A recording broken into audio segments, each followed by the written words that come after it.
I'm now demonstrating a sugar tong. Regular sugar tong splint. Indication would be Colles fracture, distal radius fractures if you like, any two bone forearm fractures. What size do I need?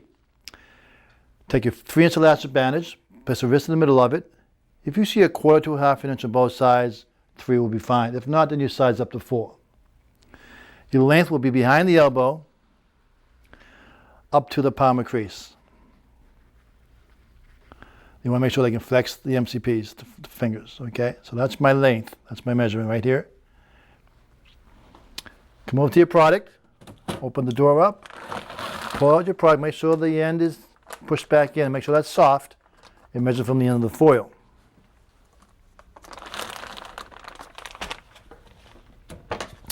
Cut as close to the box as possible.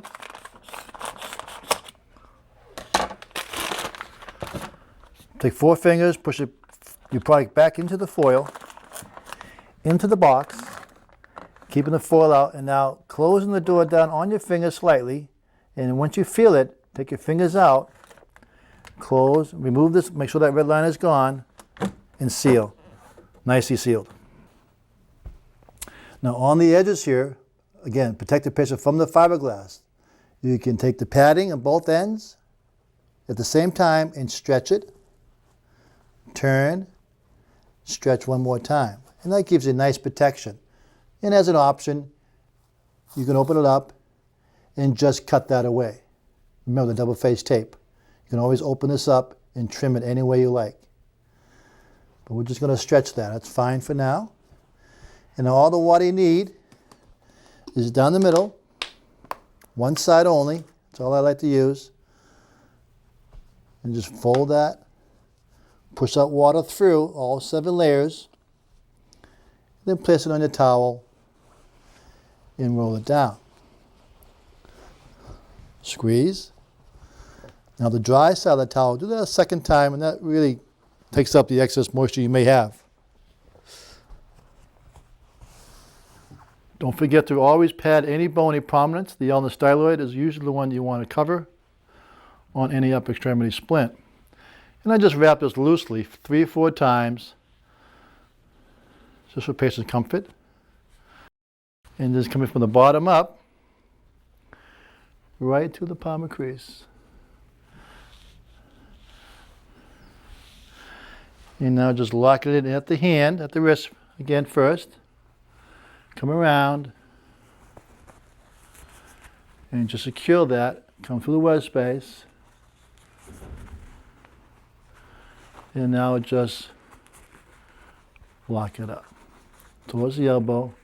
Now not too much pulling on this, just 50-50 coverage because you have 2 sides.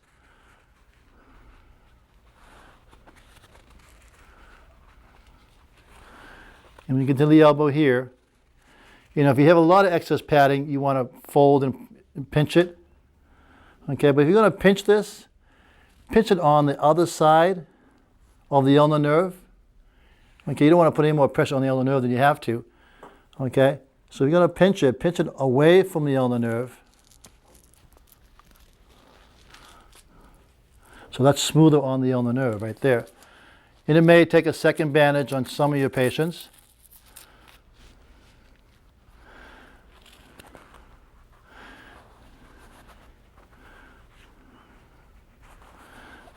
And again, just make sure everything is smooth. Don't just crimp them up and have all these wrinkles and pressure points.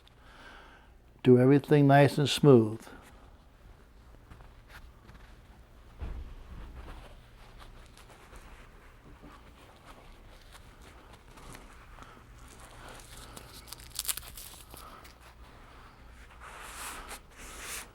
So stabilize with one hand, palm of your hand, smooth it out.